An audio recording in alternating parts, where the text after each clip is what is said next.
Tonight on Crimewatch, the man who got off at junction 18 of the M6. The hard way. It was either that or take on his armed kidnappers.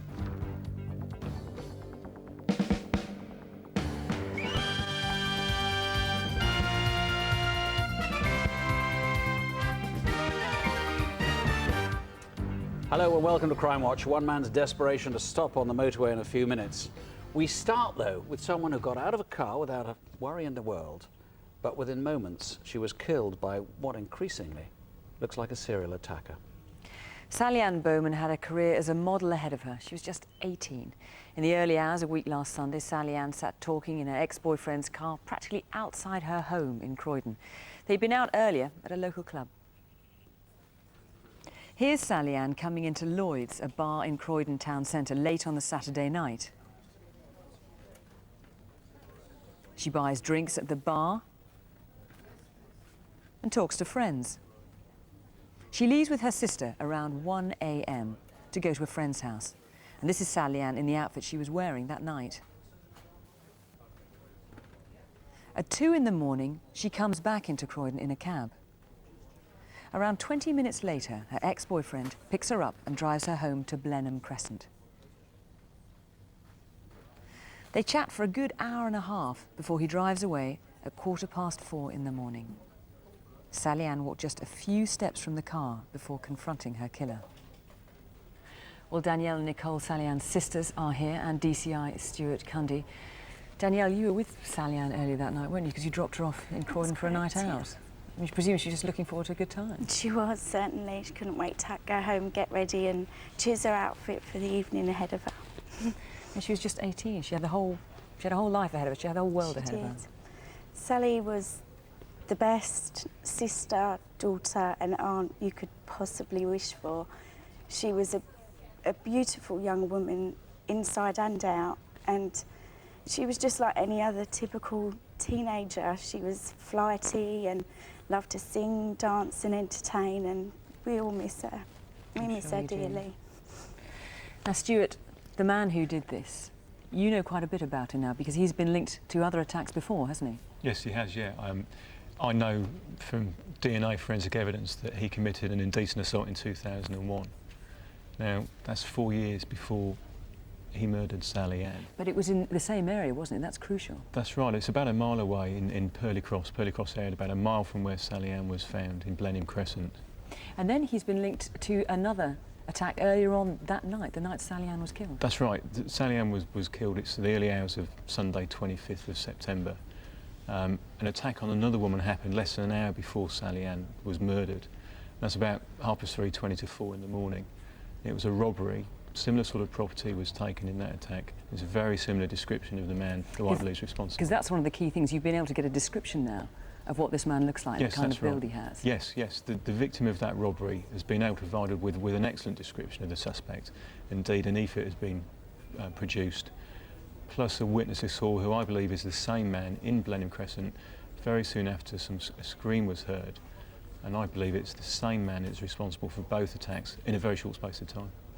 He's certainly very striking features when you look at him. I mean, one thing that struck me when I was there yesterday was from Salianne getting out of the car to getting to her front door, to getting where she was murdered. It's just a dozen steps. I mean, it's very like this guy was hanging around waiting for her, isn't it? I think there's a very high chance that he was waiting.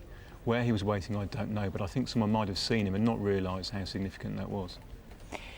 In terms of his modus operandi, he has kept items from Salianne. When he attacked the woman earlier on, he took items from her. He kept those. You haven't found them. No. And the items Salianne. Now, talk us through these things that are still missing, Stuart. Yeah, Danielle and Nicole have helped us immensely. Salianne had a white Prada handbag, identical to this handbag, but with the badge that wasn't on it, but would have been inside. In there would have been a passport and also a black Samsung mobile phone like the one on the table. We're also missing a white crochet bolero-style cardigan, similar to the one here, but a little bit shorter, more up around the midriff. None of those items have been found, and that's despite a lot of appeals to members of the public in the area. There is a strong possibility the person responsible still has these. and similar items were also taken from the victim of the robbery less than an hour before. Now, if he committed one assault back in 2001, and then now we have, of course, the murder of Salianne, it's certainly possible that he has attacked other women in that time, or he may have been in prison, but it's possible that other women may have been assaulted by him. You'd like to hear from them tonight, wouldn't you? I would, and I'd urge anybody who has been the victim of a sexual attack, that can be an assault, it can be being followed, being flashed at, in the South Croydon or Purley area. Because that's crucial, isn't it? It's in that local area. That's the information you want. That's right, it's in that area. The two attacks that are linked and the robbery that I believe is linked are all in that area. Now, those women may have some important information that could assist us. The sooner this dangerous person is taken off the street, the better it is for all women in that area. I mean, it's possible he may have a girlfriend, he may be married. Someone will know this person, won't they? That's right. The victim of the robbery said to us that the man who attacked her was good looking. Now, she said, and I believe, that it's a very strong chance he has got a partner or a girlfriend, and I'd appeal, if you have a suspicion about someone you know, please contact us. Contact the Instant Room or Crime Stoppers. If it isn't that person, I can eliminate them very quickly. You've got DNA, you can rule them out. I have DNA evidence, I can very quickly eliminate them from the inquiry. Please contact us. Someone knows who this individual is, and I'd ask them to contact us. OK, well, Danielle and Nicole and Stuart, thank you all very much. Call us here in the studio or the incident room on 020 8721 4005. Or if you want to, you can call Crime Stoppers anonymously on 0800 555 111. And you can now text us as well. The number's 83199. Begin your text with the letters CW for Crimewatch and then your message. Autumn's drawing in, the nights are getting shorter, but think back to the heat of summer. On one of those sunny weekends in June, a man in Stockport couldn't stick the heat anymore, so he drove to a local market to buy an electric fan. But things were about to get a whole lot hotter.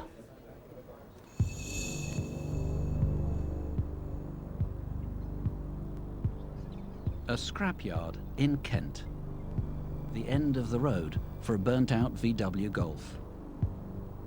Its last journey took it almost the length of England, but its owner wasn't in the driving seat. He'd been left for dead. Two men with a gun had taken the wheel 300 miles back. In Stockport Market, these two men were about to put someone through the worst hour of his life. As I was walking to the market, I noticed two men standing around. And the market was actually closed that day. So I turned. Open the door! Open the door! Open the door! Open the door! Get him in! Get him down! One of them was in the back with me, Where's your money? shouting at me and hitting me. Stay down! And I just didn't know what they were going to do. How much money is on this card? How much money have you? 1,000.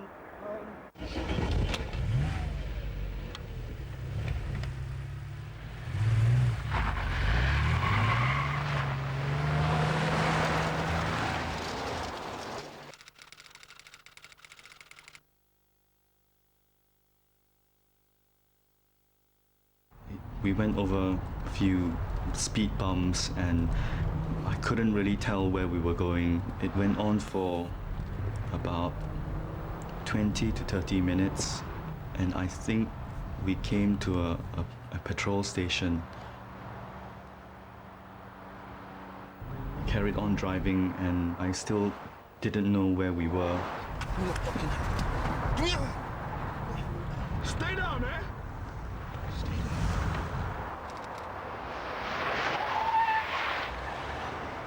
It was very frightening because I didn't know what was going to happen.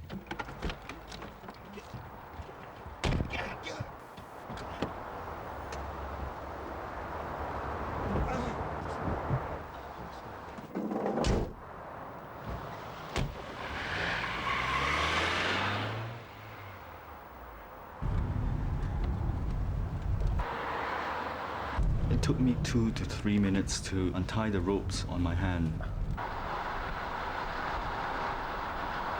I could feel that the car was moving a lot faster.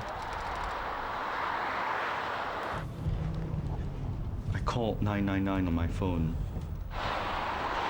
I thought they could maybe trace my number.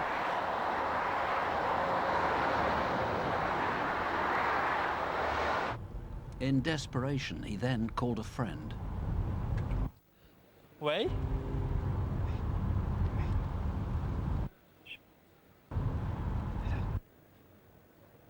你说什么？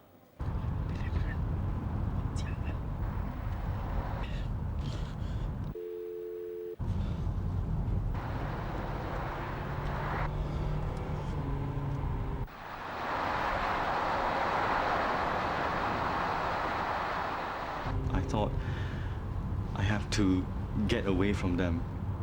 If I didn't try, I would be just sitting in the booth waiting for who knows what might happen.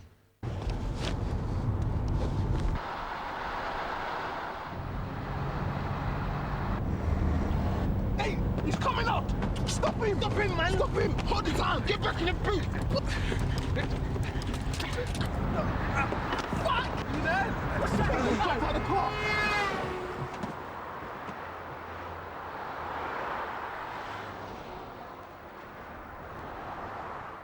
I broke my collarbone and I was scratched all over and bleeding quite badly. But at least I had gotten away from them. It was just as well they were on the hard shoulder or he would have been killed. And actually, it's frightening to think what they would have done to him if he hadn't escaped. They really... What were they doing in Cheshire? The car finished up in London. Do you think they came from the northwest or are these Londoners? No, I'm satisfied that there will be people from the London area, probably the northwest of London. So how did they get up to Cheshire? They obviously didn't have wheels to get back down again. That we haven't completely solved at this stage. We're quite happy they haven't come up by train. We've checked the train systems, we've checked the CCTV in the town. So maybe they were doing a deal or something up there. You say they come from northwest London, you think why? Primarily because when they've obviously returned to that area and a number of offences have been committed in the London area. There's several of those. The first one is a driver from a petrol station which occurred the same evening about 8 o'clock in the Hounslow area, and approximately 3 days later on Wednesday the 29th of June there was a robbery in the Harrow area. We've got a bit of CCTV of that, and you see a guy who's running away. You'll see him just in a moment, comes streaking across. There's someone in hot pursuit of them. You haven't got a lot on these guys, really, except that they're fairly tall, sort of 6'1", maybe a bit more, the other's 5'10".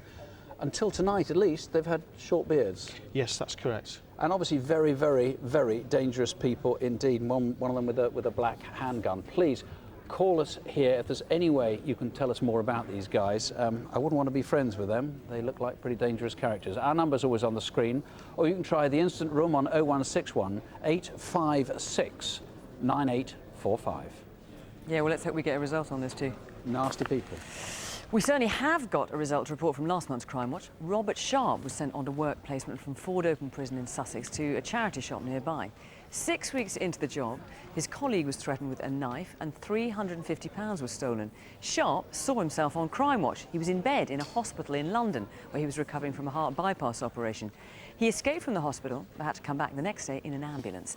Staff there contacted police and Sharp's now in Brixton Prison. Last month, also, we featured a suspected drug rape in Hammersmith in West London. If you remember, the victim went out for a drink with a friend, but she ended up in a strange flat with a strange, at least an unknown man. Now, the police had been unable to find her friend since the attack. It was fairly crucial because she might have known the men. But it turns out that night she too was watching Crimewatch, and she is now in touch with the officers. And another viewer recognised the attacker's tattoos and called in naming an Australian man. He lived locally at the time, but Australian police are now being called in to help find him. We showed Habib Khan's face on the programme in June. He's suspected of being a major drug dealer. Calls into Crimewatch suggested he was out of the country, and Khan was actually arrested on his return at Manchester Airport in August. He's been charged with conspiracy to supply heroin. In February this year, we showed CCTV of a man using a stolen credit card to get money from a bank in Weybridge in Surrey. Anthony McCallum was identified by a police employee who was watching Crimewatch. McCallum was arrested, he's pleaded guilty, he's now been sentenced to 12 months. Tracy Callum was waiting for a bus home in Colmore Row in Birmingham on the night of Live 8, that's July the 2nd. She was with her 12-year-old son Ashley and 3 other children. Some teenagers in the queue tried to push their way to the front. Tracy told one of them off and she told them what she thought of them and got punched for her trouble. She fell to the pavement, breaking her ankle. That injury led to a blood clot, which killed her 6 weeks later. Mark Holliday, her partner, is here, as is DCI Jan Thomas West. Mark, I mean, Tracy had a bit of a go at these teenagers because they pushed their way to the front. That's the kind of woman she was, wasn't it? She wouldn't stand back if she saw someone doing something wrong. Yeah, that's right. She, especially if her son was involved, she would just speak out. She was a sort of, as part of her personality. She sort of had a sort of loud northern personality, and she just, you know, she'd stand up for her rights, basically. Jan, what do you know about the one person in that group that threw that punch? We know from the description given that he's a dark-skinned black male, aged between 17 to 20 years. He's clean-shaven, he's about 6 foot tall, slim build, and he's described as having shaved, short sideburns. Now, he's wearing a jacket like this. That's the distinctive thing about this is it's what's called a Mackenzie top, is it? It's a Mackenzie brand. Here's the back of it. That's it. That's correct. We know that that was from autumn 2004, and they are no longer available for sale. Every single one has been sold. It is unique, and we know that the offender was wearing that jacket on that evening. Now, the teenager who threw this punch was with a group of other mates. It's possible they may have no idea what happened to Tracy after that punch was thrown. Well, clearly, she died 6 weeks after the assault, and I do believe that they would never have realised the consequences of their actions. And I would appeal for them to come forward. This is the time for them to come forward now. Absolutely. At the end of the day, I am treating the death as suspicious, and I would ask him and his friends and anybody who know who they are to come forward and let us know. And of course it was Live 8 tonight that night, so there must have been a lot of people milling around. There was a big screen up in Birmingham, wasn't there? A lot of people must have seen what went on. That's right. The Colmore Row is one of the main thoroughfares in and out of Birmingham. There are a number of bus stops, and Tracy was waiting at the number 29 bus stop. A screen was in Victoria Square in Birmingham on that night, and we know from our inquiries that there were dozens of people in and around that area at the time of the attack. Well, call us here. The number's always on the screen, or try the incident room on 0121 626 6198. And if you've been a victim of crime, you can call Victim Support on 0845 30 30 900. Later on Crimewatch, the wedding day that couldn't have gone better for the bride and groom.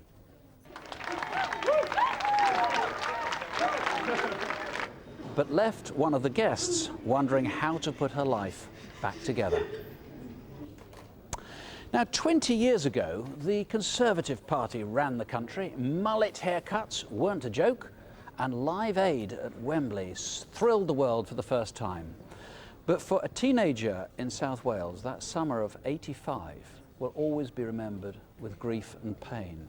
Her mother was murdered, and by a killer who was happy to see others pay for what he'd done.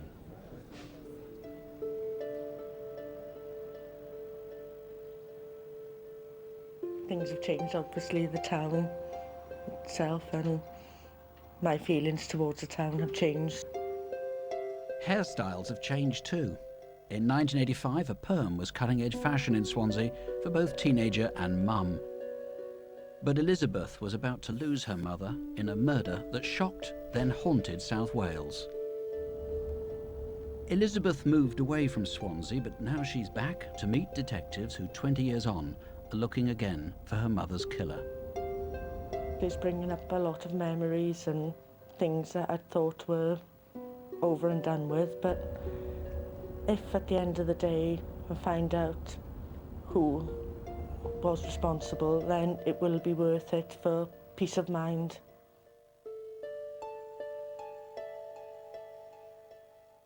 Good morning, this is Swansea Sound on Friday the 14th of June. It's just a normal school morning, the usual rushes to get ready. In her case, work, me, school. Elizabeth's mum, Sandra Phillips, took a job as manageress at this sex shop in Swansea town centre. Behind the blacked-out windows, it sold pornography and erotic toys and clothes. She worked in the private shop in Dilwyn Street, and it would appear that she worked in the shop because, like any other working parent, she needed money to put food on the table and provide for her family. She just saw it as a job. It wasn't anything to be embarrassed by. We just used to laugh more than anything about it, so. But though she might have joked in front of her children, by the summer of 1985, just a few weeks into the job, Sandra was having misgivings. She told her husband about some disturbing customers. One male in particular masturbated in front of Sandra, and there had been other instances where people had gone in and exposed. And she worked there by herself, long hours as well. So yeah, she was vulnerable. On that Friday morning, the 14th of June, 4 people tried to phone the shop, but Sandra didn't answer. The area manager is trying to make contact with Sandra and can't get any reply, which then leads to Mr. Williams arriving in Swansea, finding the front door partially locked. The practice amongst the staff was that if they had gone out to get some food or whatever, they would leave a sign on the door saying back in 2 minutes. That sign wasn't on there. So his initial reaction of Mr. Williams was of annoyance. You know, why isn't this shop open? It's a trading day. He used his set of keys and gained entry.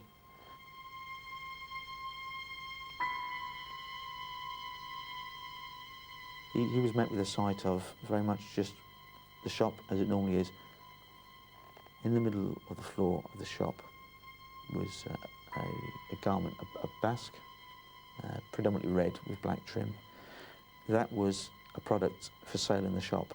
Why that garment was in the floor at the moment, I'm not clear about.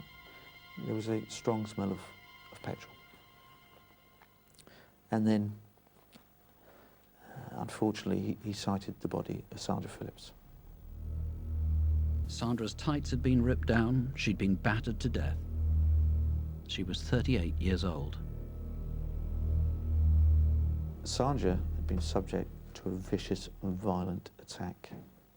Multiple injuries, primarily to the head. There's signs of strangulation, and there's also marks to her body. Still 20 years on, looking at the pictures, I'm still shocked at the severity of the beating.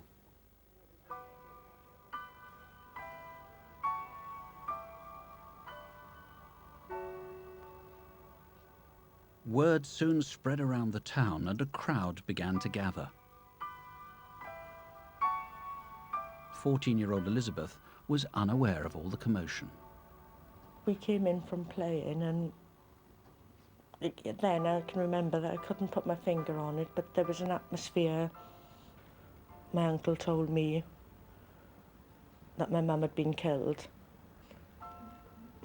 I just didn't believe him at first, and I said I don't think it really sank in for a good while afterwards. 2 men in those crowds in Dilwyn Street caught the attention of police. Brothers Wayne and Paul Darvell had both been known to visit the sex shop and were often seen sitting on a grassy bank opposite. Within 24 hours, they'd been arrested. Wayne Darvell made a confession to interviewing police officers. Wayne, in essence, said that both of them had been involved in the incident. Now, Paul never made any admissions, and subsequently both Wayne and Paul faced trial. To say we were happy is the wrong choice of words, but it was a relief.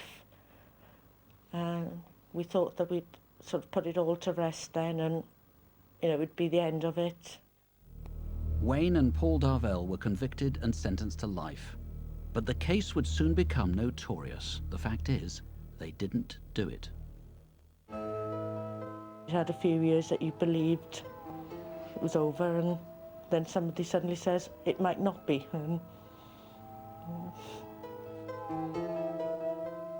Doubts about the Darvell's guilt came to a head in 1988 with the BBC's Rough Justice programme.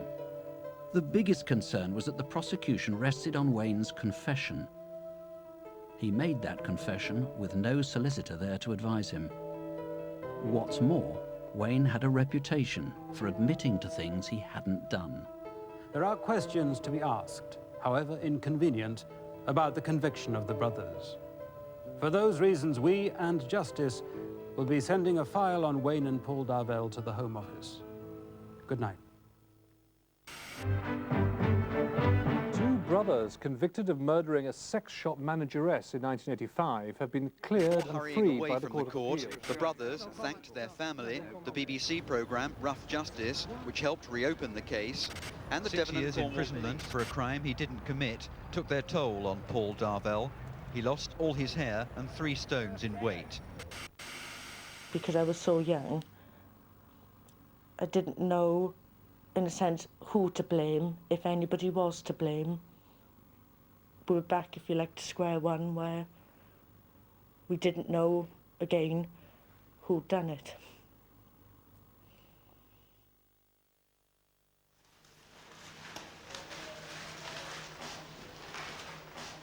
"20 years after Sandra was murdered, her violent killer is still at large, and the investigation has been revived. The private shop is still in business, though some of the layout has changed. This summer, the police literally tore down the walls to get to the truth. Behind the old panelling, they found 9 sets of fingerprints. One of them could well be the killer's. We had to understand the fingerprints. It's very easy to say fingerprints were in the premises, but actually my question is, why were your fingerprints in that location? And I've basically started the investigation again.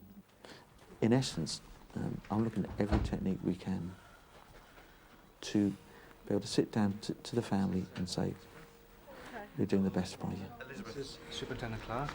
Simon Clark, Superintendent. Thanks for coming down today. People say to me, how are you going to do this 20 years down the line? It's been done in the past, it will be done in the future. There are people out there who know who did this. Going over a lot of things that, in a sense, I have buried.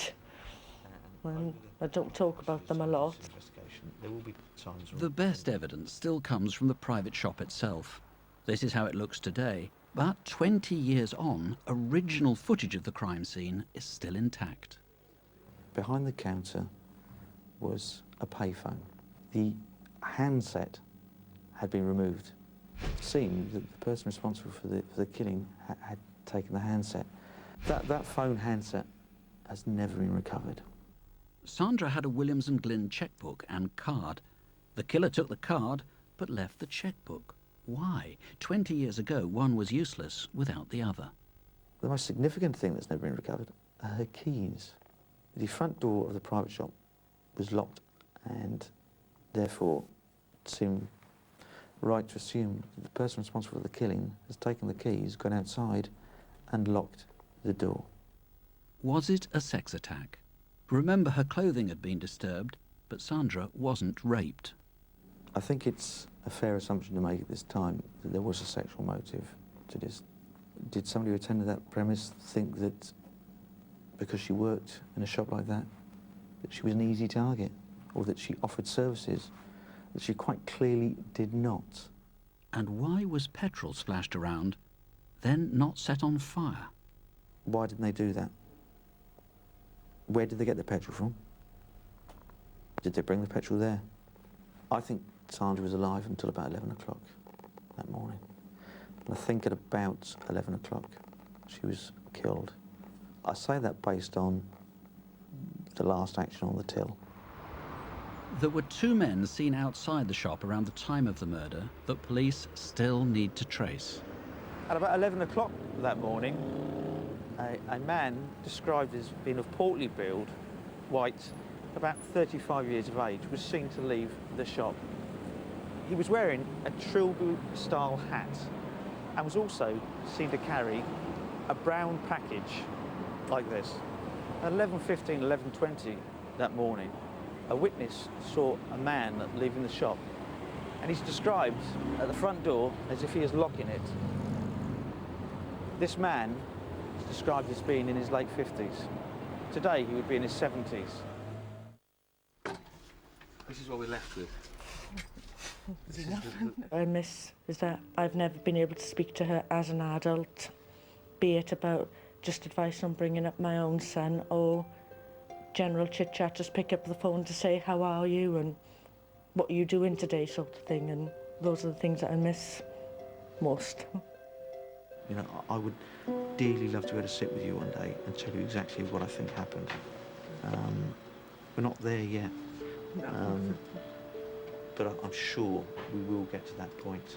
If there's something you don't want to talk about, until I've exhausted every line of inquiry and done it again and checked and reassured myself there's nothing more my staff and myself can do, I won't rest. In fact, one of Britain's best-known detectives was brought out of retirement to help review the case and what had gone wrong with the original inquiry, Albert Kirby. And the Darvell wrong conviction really clouded the whole thing. But supposing you'd been in charge of that investigation in 1985, Crimewatch was recently on the air, you were on the programme then, what would you have appealed about? Simon Clark's identified this man seen leaving at about 11:15, locking the door. He has got to be the main emphasis. And what I would say to you viewers are, who do you know who fits that description in 1985? Probably about 70 years of age now. Who could have uncontrolled anger one minute and very controlled and calm the next? You mean calm enough to then go out and lock the door rather than run away afterwards? Exactly, yeah. And who do you recall that individual having blood on their clothing?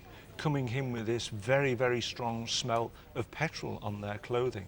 And as you say, having that composure to lock the door after they've done a brutal murder and then walk away apparently as if nothing has happened. And presumably come by car, because where did he get the petrol from? I mean, it wasn't seen bringing petrol to the shop, there wasn't petrol in the shop. I think that's an added factor with it, that they probably had access to petrol at the spur of the moment. They wouldn't have gone, I don't think, to a garage and bought petrol and then come back again.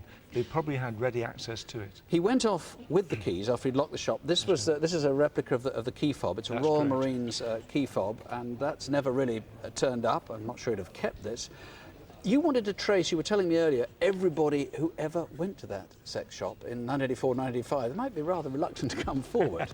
It was no big deal, was it, to go to a shop like that, certainly in today's climate. But what I would say, if you went there, if you know any information, and bearing in mind that the inquiry team now are making really positive lines in looking at fingerprint examination, forensic analysis, pathology analysis, for goodness sake, if you were there, if you fit that type of bill, or you know anyone, come and see us before that policeman comes knocking on your door. And all I would say to anyone, if they've got any doubts, just remember what Elizabeth Gray said. She wants peace of mind. She's brought up her own family, has her brothers have, and they've never had a mother to turn to. Well, give us the name. They've got the evidence to convict if you can help us. And remember the personality. You married to him, were you? Someone in Swansea at the time, very violent, 1 minute, could be quite controlled. Call us here. The number is always on the screen for the studio. You can try the instant room on this case is 01792 555 576.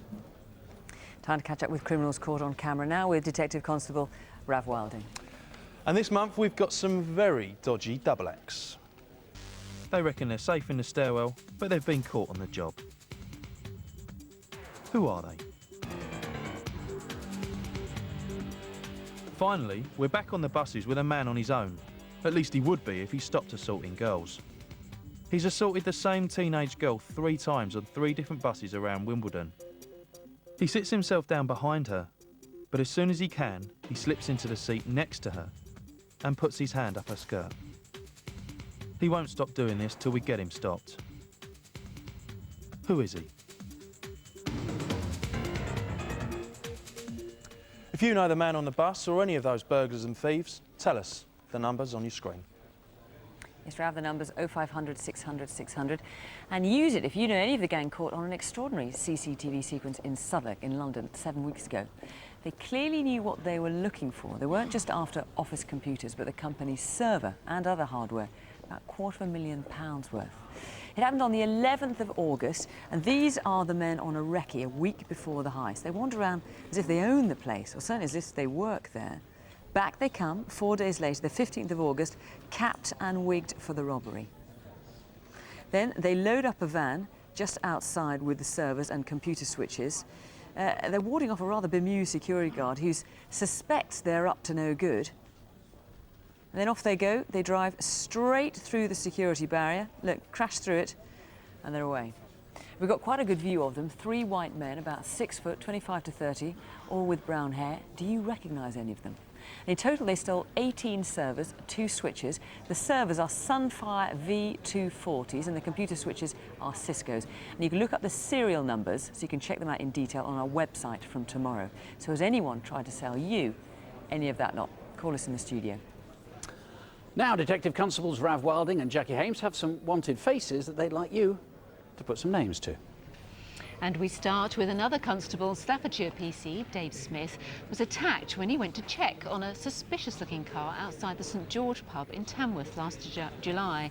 22-year-old Thomas Piopasana is wanted in relation to the attack. He's 5'11", has blue eyes and a scar on his upper right cheek. PC Smith still hasn't been able to return to work. Zahir Gujar was charged with sexual offences against a woman with mental health disorder, but jumped bail in April this year. He's from Reading and was working as a supermarket assistant. He also has links to the Midlands. DNA evidence links Norman Hitchens to an armed robbery on a 51-year-old man last November. The victim was treasurer of a local social club. He was hit with a hammer by Hitchens outside a bank in Selly in Birmingham. Hitchens grabbed several £1,000s in club takings and escaped. The Met are also after him for violent offences, so please don't approach him yourself. And Alexander Hamish Brown has been on the run for 2 years now. He failed to appear in court to face charges of supplying heroin, cocaine and ecstasy on Merseyside. He has links in Scotland and Blackpool. If you recognise any of those faces, call us here in the studio. Now an appeal to one viewer in particular, but it could hardly be more important. It's about whether a teenage sailor was the victim of a serial killer operating in the ranks of the Royal Navy. 19 years ago, Simon Parkes was a rating on board HMS Illustrious. In December 1986, the ship docked in Gibraltar and Simon and some shipmates went ashore for the night. Simon never returned. There was a search of the island, failed to find him, and it failed to find out what had happened to him. Then this summer, a BBC documentary looked at Simon's connection to Petty Officer Alan Grimson. They both served on HMS Illustrious together. They were seen together in Gibraltar on that night. Grimson later confessed to the murders of 2 young men. They were killed in the late 1990s, but both on the same date that Simon disappeared all those years before. That was on December the 12th. Grimson has categorically denied being involved in Simon's disappearance. But after the programme, a viewer rang the BBC's confidential action line. And there's something very important police want to ask that viewer, and hence this appeal tonight. Please, if that was you, call again. I can't emphasise this enough. What they want to ask and what you have to say really is crucially important. Now, of course, we also want to hear from anybody else who can tell us more about the case. The incident room number is 02 392 899 899. Mid-June in Southampton, a sunny Saturday. The bride and groom are looking their best. It's a great day for a wedding, one that will haunt one of the guests for a very long time.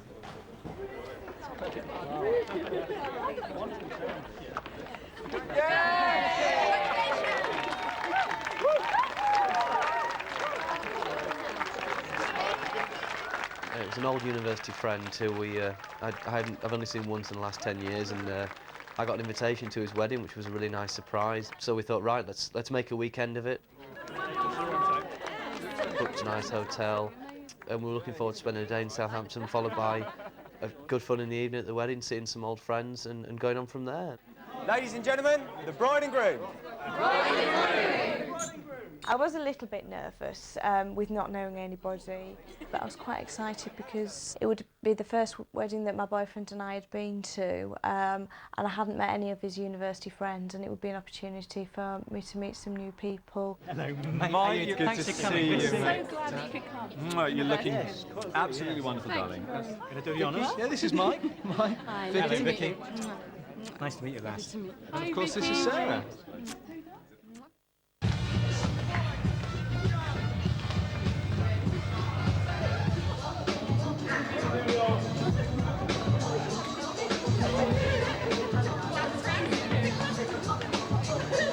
I'm going to go to the toilet. Do you want to get some more drinks in? All right, I'll go get.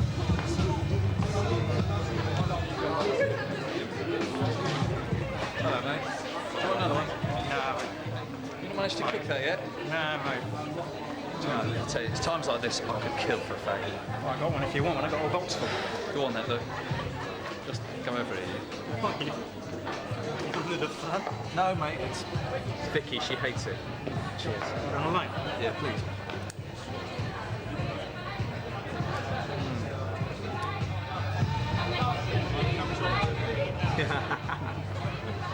Good. Love to see how touchy you love, mate. Whoa, caught on the axe. What are you doing? Just having a cigarette, babe. But you promised, no. What? I'm just having one with my friend on his special day, that's all. Just the one? Yeah, just the one. It never stops at one, does it? Look, I'm not smoking again, am I? It's just one cigarette, for old time's sake. Hey? Okay? We decided to leave probably just after 12:20, but by the time we'd said our goodbyes and finally left, it was about past. And we needed to walk back through a park because that was the only route that we knew back to the hotel. It was the route that we'd taken to get to the wedding in the afternoon. So that was the only way we knew to get back. You had a good time? Yeah. That was until you had a cigarette. Oh, babe, look. It's not like I'm smoking 20 a day again or something. It was just one cigarette with a few drinks. That's not the point. Look, there it is. I told you it was only a few minutes. Don't change the subject. You always do that. Look, I've said sorry. I don't know what else to say. I had a few drinks and I fancied a cigarette. It's not the end of the world. We got to within sight of the hotel. We're about 20 yards away from the edge of the park. And I think the argument peaked then. It's not just the cigarette, it's the fact that you stood behind a pillar acting like some naughty schoolboy. Just give it a rest, will you? Don't tell me to give it a rest. I've had enough of this. And I just said, right, I've had enough, and just walked off quite quickly. You've done it now. Sit down! As he dragged me under the tree, he turned me around and he pushed me to the ground, and it was at that point I realised that his intention was to rape me. You don't have to do this, I won't tell anybody. Shut up! Shut up! Shut up, I've got a knife! All the time I wanted to scream, but I really, really thought he was going to kill me. I had to put my fingers in my mouth to stop myself screaming. My thoughts at that stage were just to stay alive, hope he would just do what he had to do and go.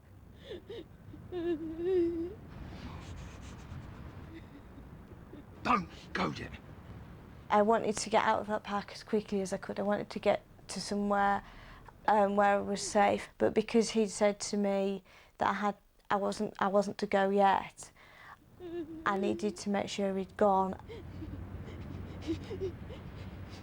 The minute that I felt it was all right to go, I just became hysterical, and really as I got from under the tree I was hysterical. I felt sick, I felt frightened and terrified because what had happened then became much more real to me.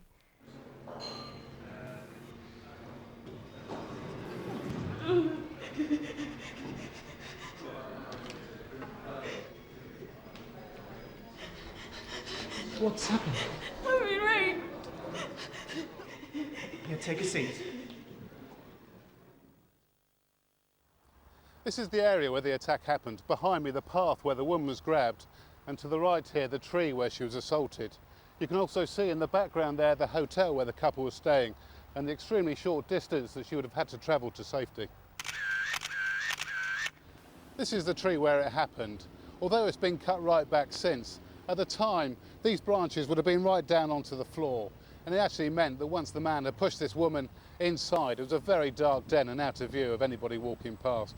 It's a very busy city centre park, and there must have been people that were walking past at the time who may have thought it was just an ordinary couple. These are the people that we need to trace, speak to, and see if they heard or saw anything which may be able to help. It's frightening to think that this man struck just seconds after the couple had split. We don't know where he's from, but he certainly had a good knowledge of this area of the park. He planned his attack well, and he took the opportunity when it arose. If it wasn't that woman, I think it would have been somebody else that night. And it's for these reasons he's an exceptionally dangerous person, and we need to find him as soon as possible. D.I. John Gunn, when you look at the e-fit of that rapist, he looks Mediterranean, maybe Eastern European, but he could just as well be British, couldn't he? Yes, you're right, but I must point out that the e-fit is just a guide.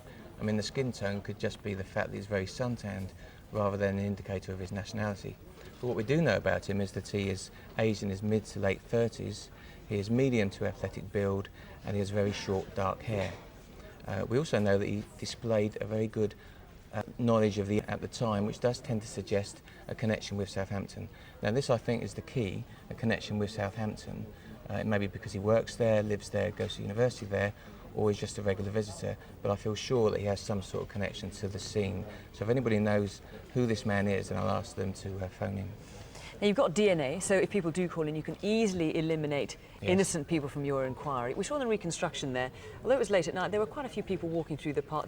There must be witnesses who Absolutely saw right, yes. We're looking for people who were in the park at that time. Somebody, like you say, must have seen this man hanging around. Also, with an attack of this nature, I feel sure that this isn't this man's first offence. So if there are any women out there who feel that they have been attacked by this chap before, then I'll encourage them to phone us. OK, well, remember it was between 10 to 1 and 1 o'clock in the morning on Sunday, the 19th of June, East Park, Southampton. Call us here, the number's always on the screen, or try the instant room on 01962 871 555. Now a rape, worse than that, a gang rape in Blackpool. We need your help to find 3 people who took part. We don't know exactly who they are.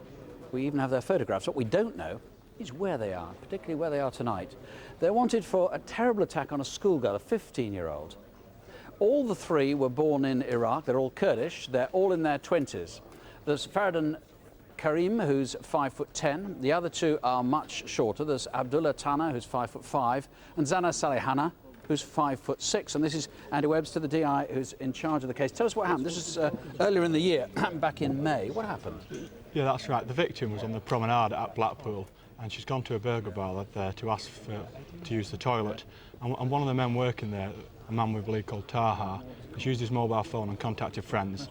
A car's come along and they've told her that they'll take her to a toilet, where in fact they've taken her to a local house, and there she's been raped. Now, all these 3 have subsequently disappeared. They all worked in fast food outlets, and that's presumably where they'll be working now, is it? Yeah, what we like to do is to appeal to people who may go to these fast food outlets, and they might recognise that they've got new members of staff since May, and they might know these people by their first names, by one of their names, and would ask them to come forward and contact us. So you're talking about customers going to fast food places, and presumably to Kurdish community, Kurdish speakers, because these guys had all been in the country quite a short time. Although they spoke some English, they'd be more familiar with Kurdish. Yeah, that's right. I mean, they've left Blackpool after the incident, and I'm sure that they've been in contact with other Kurds in the country, and what we'd like to do is to ask them to contact us if they've got details of the whereabouts. And they may not know that the police wish to speak to them, and they may not know what they've done in Blackpool, but we'd like to speak to them as soon as possible, and if they've got information about that, to come forward and contact us. OK, I mean, it was a hideous case, this, and we've got these 3 really, really good photographs. The victim was only 15, a schoolgirl revising for her exams. These guys have got to be caught. Please, call us here in the studio, or you can call the instant room, where there are Kurdish speakers there, incidentally, and the number is 01253 293933. I just want to tell you, so far we've had some very good information on the Salianne Bowman case. Of course, Salianne, the 18-year-old who was murdered in South Croydon, some very good information on that. We'll bring you more on that later on. First of all, DC Jackie Haynes has some very nasty characters lined up on CCTV, don't you, Jackie? Yeah. Now, first of all, we're looking at a packed Wetherspoons pub in the Elephant and Castle in South London. Tell us what happened here. Well, this is really, Fiona, the most bizarre attack. You can see circled here a man who comes in off the street, literally walks right through the bar of Wetherspoons, downstairs to where the toilets are.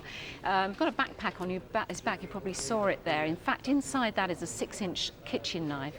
He goes into the male toilets where he sees a man who's a French student, 23 years old, and he stabs him twice in the back. Once just missing his lung, and the other one just missing his kidney, in fact stabbed his kidneys. The man must be on adrenaline, just grapples with his attacker, and they manage to get back out onto the street. He takes the knife from his attacker. How he did this, goodness only knows. And but unfortunately, the man just gets away. So he's left with the knife collapsed in the street. Now, this is the knife, and it was a pretty packed pub, wasn't it? So Someone must have seen this bloke with the rucksack in the pub, and this is the knife. This is actually the knife. So Yeah. if you can help us tonight, if you were there, if you saw anything with that. He's quite a distinctive man as well. So think about the knife together with a man in his mid-20s, thin, slight tan, dark curly hair with distinctive thin sideburns, and he's possibly got crossed front teeth, so quite an unusual man. Okay. Well, this NatWest Bank in Balham in South London has got a bit of a lesson for all of us, hasn't it? It certainly has, yeah. We're looking at a very organised, sophisticated operation here. We've got a man at the front of the queue just taking out about £1,000 in cash. This man here in the glasses joins the queue until such time as our victim actually leaves the queue, which tends to suggest that he's following him. As you'll probably be able to see, hopefully here, there he goes, that's our victim. Our suspect then leaves the queue and is joined by 2 accomplices who follow him out onto the street, a few yards down the road, and into Sainsbury's, where the victim is going off to do his shopping. Here we go. You can see them going into Sainsbury's here, just highlighted at the bottom of the screen. They then approach the victim. He brush him down, pretend he's got some sort of stain on his jacket, and pickpocket him of that £1,000 in cash. They're sort of probably all about our olive-skinned. We think they're possibly Middle Eastern, you know, European, Mediterranean, but we're keeping an open mind on that. You've got another gang as well that you think are connected to that lot, haven't you? Well, they're very possibly, again, because we think there's a possible Middle Eastern connection. You can see them here. There's 3 of them, and this time there's a woman involved. There was, say, 3 of them on this occasion, did exactly the same thing, followed the victim out of the bank into a shop, dusted them down, stole the money. And again, it's supposed to take a large amount of cash. I have to say, banks and customers take note. If you or a customer is taking out a large amount of cash in a bank, try not to announce it to everyone else who's there. 90-year-old Elsie Hughes was a proud and independent lady who lived alone in Abermothy in North Wales for many years. Until a month ago, Thursday, September the 8th, she was battered to death in her home. As you can imagine, her family have been devastated by this. This is Elsie's granddaughter, Helen Hutchison, who knew your granny not just well from when you were a kid, but you lived quite close, so you saw a lot of her. Yeah, I did. Tell us about her. She was just fantastic. She was just such a lovely lady. You know, we were all so close. Everything that we did involved her. You know, she had such a hard life at the very beginning. She, you know, was widowed at an early age and had to bring up her 2 children on her own, you know, and hold down 3 jobs. But, you know, she'd never go on about it, never be bitter, you know. And she was in quite good health, really, I gather, too. I mean... She was. I mean, obviously as the years went on, her leg did give way, so she did become quite frail, which did stop her from being as mobile as she used to be, but it never stopped people going around to the house and visiting her. She had a fantastic network of friends and neighbours, and as I say, we would all go and see her as well. Now, Rost, I feel for you, quite an emotional crime to have to investigate. At least in this, you've got a prime suspect. We have, yes, Nick. We're very interested in a person seen outside the Kowloon takeaway restaurant round about the 7 o'clock mark on the evening in question. That individual is significant to us because he's very, very similar to a person who we understand from a witness was seen to leave Elsie's house at around about 8:30 p.m. in the night. Now, tell us about him. Height? This individual is about 5'10" to 6 feet tall. He's a white male. He's got dark hair. His hair is quite full and is worn in a fringe. Accent? Softly spoken is the way it's been described. I mean, was he a us. local, or did he obviously stick out as an outsider? He didn't stick out as anybody from outside the area, but he wasn't particularly well known to the witnesses that we've traced so far. Now, I gather there are also quite a number of people who were in the area who you haven't yet managed to speak to, and you're really, really anxious to find. Yes, it's really important for us to trace a middle-aged couple that were in a people carrier, possibly a dark blue Ford Galaxy vehicle, outside the Kowloon restaurant. We understand from witness accounts that they may well have seen the male in the white hoodie as he left the Kowloon, may even have had a conversation with this particular individual. We haven't traced them, they haven't come forward. I'm really anxious to speak to them. Anyone else? There may be other people in the area that still haven't come forward. We've conducted house-to-house inquiries and road checks in the area. But again, a general appeal is for anybody else that was there that hasn't been spoken to by police, please come forward. Well, for the sake of Helen and her whole family, please call us if you know anything. This was a horrendous thing to happen. If you know anything, give us a call here in the studio, 0500 600 600. Now, here's DC Rav Wilding. Well, we've had an absolutely huge response on the Salianne Bowman murder case. Not only have we had one caller that actually thinks she knows the killer, we've had several women that have called in, have been victims of similar sexual assaults. And they actually, from what they've told us with the description of the suspect and the method used, it sounds very, very likely that it may well be the same guy. It's also worth mentioning, you may not be aware, but there's in fact a combined reward of £40,000 that's up for this. That's from the Met and a newspaper that's put that money forward. So if you know anything that could lead to the arrest and conviction of this guy, please do give us a call. So good stuff coming in. Now, finally, you won't find one of these on the Antiques Roadshow, at least you shouldn't. This is an actual size photo blow-up of a church lectern taken from a village church at Matford in Northumbria. It was stolen along with 2 antique chests at the end of July. And about 20 miles away, another lectern was taken from St Mungo's Church in Simonburn. And that's a shame now, isn't it? Because the reason these local churches are locked up now is because, you know, people come along and nick stuff like that. Yeah, you used to pray in churches, not prey on them. See if the antique dealers of Britain can tell us where those things are. Now you can find details of all tonight's cases on our website, bbc.co.uk/crime. Our phone lines are open until midnight tonight, from 7:30 until midnight tomorrow. And we're back after the news with Crimewatch Update. That's at 10:40. Please join us then next month's Crimewatch, Wednesday the 2nd of November. Den of Nightmares. Sleep well. Good night. Good night.